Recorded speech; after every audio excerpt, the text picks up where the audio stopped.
Welcome back everyone to the next episode of Super Mario Sunshine. So just as a quick introduction, this episode is going to be all 100 coin shines, starting with Pianta Village, working our way backwards towards Bianco Hills. And afterwards I'll put some post commentary, so I'm not going to talk during collecting the coins.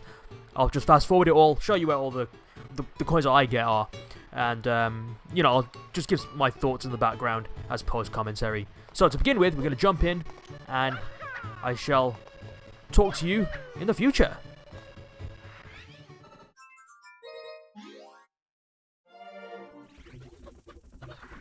Okay everyone, this is Future Blader. So, I've taken over from Past Blader. Yes, this is a very obvious statement, but I need you to be aware of it. Now this will be recorded in Audacity, and I'm going to test out how my HyperX Cloud headphones will sound once they've been edited. That's all I'll say about that for now. I'll come back to it later. For now, the video game facts about Super Mario Sunshine. The first thing, in episode 6 of Serena Beach, the US version requires the player to clean up about only 95% of the goo. I think that's the same for us as well. And in the Japanese version, the player has to clean up 99%. It's another one of those things where the Japanese game is harder than the American game. The next thing is that in the Japanese version, the name of some levels are different compared to US. So in the US, it's Pianta Village, whereas in Japan, it's Monte Village. In the US, we've got Gelato Beach. In Japan, it's Mama Beach. Mama Beach. Anyway, in the US, there's Noki Bay, and in Japan, there's Mare Bay. Okay, next one. In the Japanese version, when you lose a life, the text says miss. As in, you missed, or some shit like that. In the international version, the text says too bad, as we'd expect. In the next fact is, during the development of Super Mario Sunshine, the team planned for a multiplayer mode. One player would play as Mario, and the other would play as Shadow Mario. When the players moved away from each other, the camera would move out, and there was even a function in the game's code to determine if a map belonged to the multiplayer mode of the game, entitled SMS_is multiplayer map. Okay, the next thing is that there's an unused enemy named Cug found in the game files. Although there's no way to access it normally, it can be found under Pina Park by glitching the camera or by using a cheat device. There is also an unused sound file of Mario saying ciao, which is possibly meant to play when you start up the game. I'll play that sound now and try and pick it up with the mic. Okay. In the Hotel Delfino stage's ventilation shaft, there's a janitor who says that all the ghosts are causing such trouble. They're everywhere. Why can't someone come along and suck them up with a vacuum? And that's just a nod to the Luigi's Mansion game. I think I mentioned that when I went there. So by using a cheat device, you can also access a test room. And there are certain beta elements in it. For example, a soccer ball along with a Hinokuri without its outer shell. Not sure what that is. That must be the Electro Koopas. Anyway. Each location on Al Delfino contains an Italian word. Yeah, I definitely wanted to talk about this. And this is obviously in reference to Mario's nationality. Delfino Plaza, Delfino means dolphin, so Dolphin Plaza. Bianco Hills, White Hills. Rico Harbour, Rich Harbour. Gelato Beach, Ice Cream Beach. Pianta Village, Plant Village. Noki Bay, Shell Bay. Pina Park, Fin Park. Serena Beach, Siren Beach. And Corona Mountain, Crown Mountain, obviously as the final of the game. Okay, the next thing is that the option to turn off closed captions during cutscenes does not appear in non-Western releases, and that's likely due to cutscenes having extensive English voice acting in all versions of the game. Makes sense, yeah. Within one of the bell towers in Delfino Plaza is the rocket nozzle, and the box is inaccessible without the use of a cheat device, and is only visible through the use of camera glitches. There is a video of someone online who went into the bell tower, the one on the right of the Pianta statue in the Delfino Plaza, and you can glitch your way using cheats and access that rocket nozzle inside of there. Yeah, I talked about this one already. In Serena Beach, the beginning of it the beginning shape is that of a GameCube controller, and it's with the analog stick and the A, B, X and Y buttons. I don't need to talk about that, I showed it already. Next. Early in development, there was going to be an enemy named Tramplin Stu, another iteration of Stu in the game. The trampling stew was supposed to spawn swooping and strolling stew behind it as it walked. And to defeat the trampling stew, you must fill it with water so that the outer shell pops, and then you stomp on the eye on top of it. The data for trampling stew can be found in a test map where it shows up correctly, but without its shell. And the trampling stew shows up correctly with its shell when moved to the Delfino Plaza map. Trampling stew's Japanese name is Hinokuri 2. Okay, pause for one moment.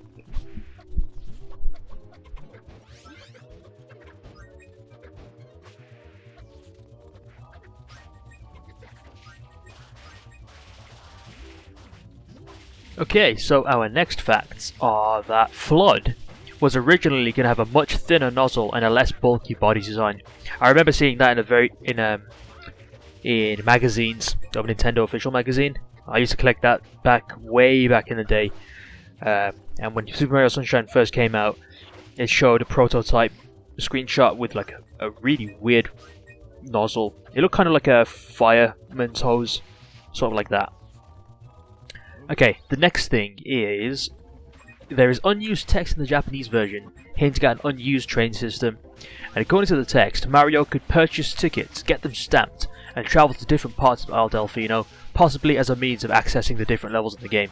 And since Pina Park was one of the listed locations, it implies that there was either a bridge to the island at one point, the train was a subway, or Pina Park wasn't always located on the tail island of Isle Delfino. And you should also note that the text also hints at 3 possibly unused areas, named Battleship Island, in front of the Flame Temple, and a Lighthouse Island. The next one is that Goopa Blooper was originally going to be blue, and this was most likely changed to match with the colour of regular bloopers. So some have speculated that human NPCs were going to be in the game, and this is because a human girl can be seen in the Space World 2001 trailer, but only for a fraction of a second. So the next thing is that there is unused music track in the Noki Bay theme. If you are riding Yoshi, even though Yoshi is not in Yoki Bay. Many have speculated this is because Yoshi was going to be in the level but was removed, which makes sense because it's full of water. So here is an unused clip. If I can play it.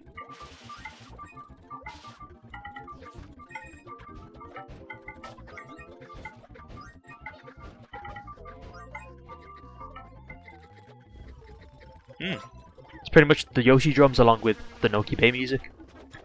Okay, so the next is that the stew generators in-game were going to be animated.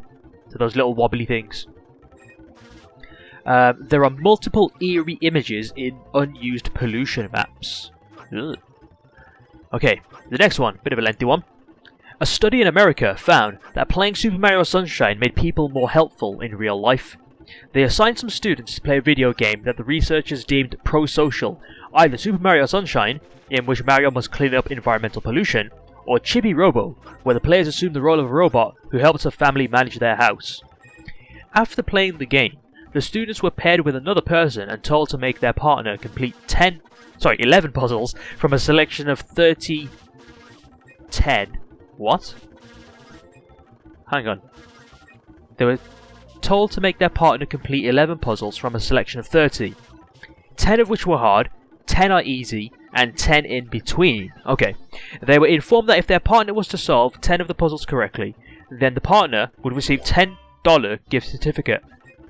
The researchers deemed the person's behaviour as helpful if the participant gave his or her partner an easy puzzle, and hurtful if the puzzle was hard, and neutral for medium puzzles. And their findings were quite dramatic. Those who had played the pro-social games were significantly more likely to be helpful, while those who played the violent games were more likely to be hurtful. Don't play violent games according to this study. Anyway, next is that in the Japanese version of the game, during the opening cutscene after Shadow Mario vanishes from Peach's sight, you can faintly hear Mario saying, "Looks like Mario's gonna have to find a job." Toadsworth then asks, "Are you starting a new career?" and goes back to their original conversation. Despite being removed from the international versions, it's spoken in clear English. I wasn't aware of that. Anyway, next, in episode 1, The Road to the Big Windmill, if you skip the the sun sprite after you defeat the polluted piranha plant and go up the windmill, you can battle Pete Piranha. I did that. I actually did that. And it's the only episode in the entire game that can be skipped. Also, on the way up to the windmill, a pianta will say that you are getting ahead of yourself. This is a reference to Super Mario 64, where you can get power stars, which are not necessarily Mario's current objective. I thought it was just a nod to the fact that you skipped this shrine sprite, but whatever. Anyway, next one is, one of the more well-known things about Super Mario Sunshine is that before its US release was the shine get phrase shown every time Mario obtained a shine. Not surprisingly, this fine example of video game English was changed to simply shine for the English version. Makes sense. This is an obvious one. Everyone has seen this. In the beginning of the game, when FLUDD is scanning Mario, there are videos playing in the bottom left corner of the screen.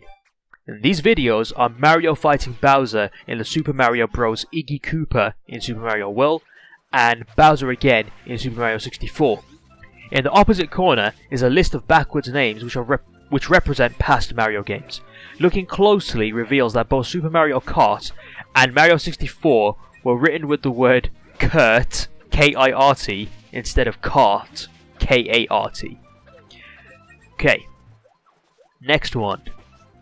In Noki Bay, once inside the bottle in the red coins in a bottle level, Mario should fall to the bottom of the bottle and then locate a small rock formation there. If Mario maneuvers into a small square opening towards the back right of the rock formation, he can find a small door inside the opening which is impossible to open, and therefore the player must rotate the camera to see what's on the other side of the door.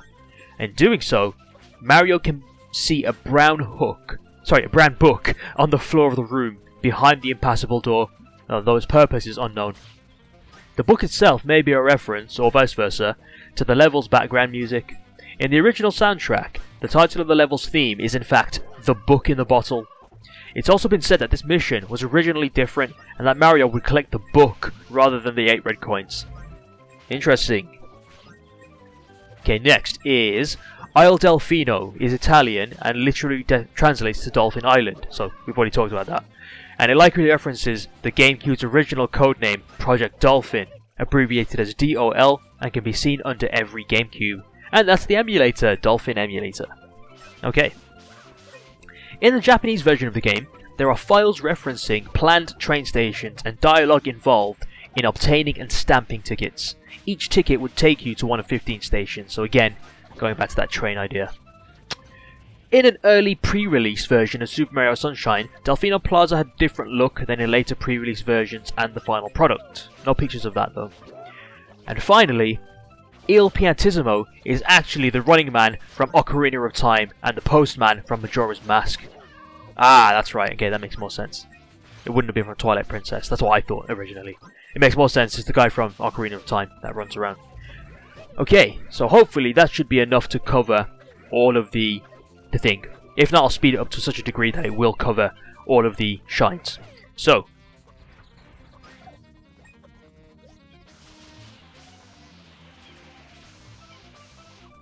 okay, so I've just realised that I've been overestimating the amount of talking, or the amount of time that it takes to say something, and I'm short by like 6 minutes, so I need to talk for a bit longer. So what I'm thinking of doing now is just summarising the entire story of Mario Sunshine and the gameplay elements and whatever I need to do to get it to 6 minutes. So, to begin with, the story. The game starts off in the Toad Express, I think that's the name of the plane, where Mario, Princess Peach, a few Toads and Toadsworth are flying out to Isle Delfino for a vacation. While watching a video advertisement showing its numerous attractions, Peach notices a Mario-shaped shadow figure jumping around the background. Mario and Toadsworth don't notice this, as they dream about the food and having a good time. They make a rough landing on Delfino Airstrip, as a large amount of strange moving goop in the shape of Mario's head is blocking the runway and has formed a pit. Mario goes on a brief search for something to assist him, and soon finds a unique water pump invented by Professor E. Gadd named FLUDD, the Flash Liquidizer Ultra Dowsing Device. The machine scans Mario and identifies him as its customer. After user instruction, Mario uses FLUDD to clean the goop and defeat a a polluted piranha, after which the runway returns to its normal condition, and a Shine Sprite appears, which Mario collects. After collecting the Shine Sprite, however, a pair of Pianta police officers arrest Mario. In court, the prosecution reveals that the island is covered with similar goop, and the graffiti has forced all the Shine Sprites to flee. Eyewitness accounts indicate that Mario is the guilty party, and despite Princess Peach's attempted objection, Mario is found guilty and is ordered to clean up the entire island. After defeating another polluted piranha, the Grand Pianta statue comes out of the ground with the mysterious character resembling Mario on top. This Shadow Mario attempts to kidnap Peach, but Mario foils his plan and he escapes into the rainbow M he paints on the base of the statue. This allows Mario to access Bianco Hills and recover more Shine Sprites. Later, similar incidents of various landmarks disappearing in goop happen around Delfino Plaza, and cleaning the goop reveals that these places also have portals to different areas of Isle Delfino. I'm going to take a quick sip of juice here. Okay, so once Mario recovers 10 Shine Sprites, Shadow Mario kidnaps Peach again and flees to Pina Park. Mario chases Shadow Mario there and takes down his weapon, Mecha Bowser. Shadow Mario comes out of Bowser's head and reveals himself to be Bowser Jr., Bowser's son. He says that Bowser told him Peach is his mother, who got kidnapped by a bad guy named Mario. He also reveals the graffiti to be the work of his magic brush, which he claims was given to him by a strange old man in a white coat. I don't know why he'd hand that over to him, but whatever. Bowser Jr. then takes Peach to Corona Mountain by flying in Mecha Bowser's head. Unable to rescue Peach, Mario returns to cleaning up and recovering Shine Sprites. He also finds Yoshi and new nozzles for FLUDD to use, and unlocks more areas of Isle Delfino to explore. In episode 7 of these areas, Mario must chase down Shadow Mario to steal a Shine Sprite from him. When these episodes are cleared, Delfino Plaza is suddenly flooded after a surge of water came gushing out the cave behind the Shine Cave. This flood also wound up destroying the barrier obstructing the cave entrance, allowing Mario access into Corona Mountain. Working his way to the top of the volcano, I'll stop it there because I don't want to reveal any spoilers. So the rest of it, we'll leave it for the story to develop. So I'm going to move on to now the gameplay. I've got 2 minutes to do this. So the gameplay. Mario Sunshine is the first game where Mario extensively uses an accessory to complete his mission. FLUDD features spray and hovering capabilities when first acquired. Other nozzles are unlocked to extend FLUDD's functionality, such as Rocket Nozzle, which propels Mario high into the air, and Turbo Nozzle, which lets Mario sprint on land and water, as well as break down wooden doors. The game contains a number of independent levels which can be reached from Delfino Plaza.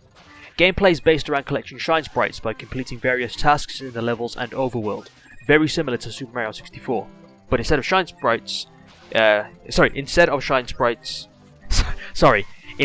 Power Stars, he gets Shine Sprites.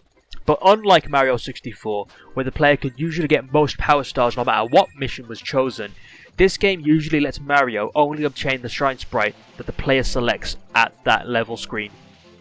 So there are 120 Shine Sprites and 240 blue coins in the game. 10 blue coins are exchanged for a Shine Sprite at the Boathouse in Delfino Plaza. There are 2 Shine Sprites at the Airstrip, 17 in the Plaza, including one for collecting 100 coins and 1 in Corona Mountain, and 11 in each of the 7 other areas, 8 from main episodes, 2 hidden, and 1 for getting 100 coins. There are 30 blue coins in each of the 7 areas, making 210, and there are 19 in the Plaza, 1 in the Airstrip, and 10 in Corona Mountain, making 240 altogether. So, at first, each of the 7 areas features 1 task which may be completed to acquire a Shine Sprite. The player is then returned to Delfino Plaza, and a new task is unlocked in the area they just played. Each area consists of 8 of these tasks, as well as 2 hidden tasks, which may be played again at will once they are completed. Once the player has collected enough shines in total, a new level is available at Delfino Plaza, either by acquisition of a new ability or some plot-related event, such as Shadow Mario appearing in the plaza. And that is pretty much all I need to say, because we're at the recommend time. So, thank you for watching, make sure you like, comment and subscribe, and I shall see you in the next episode, where we do a lot more stuff. Take care.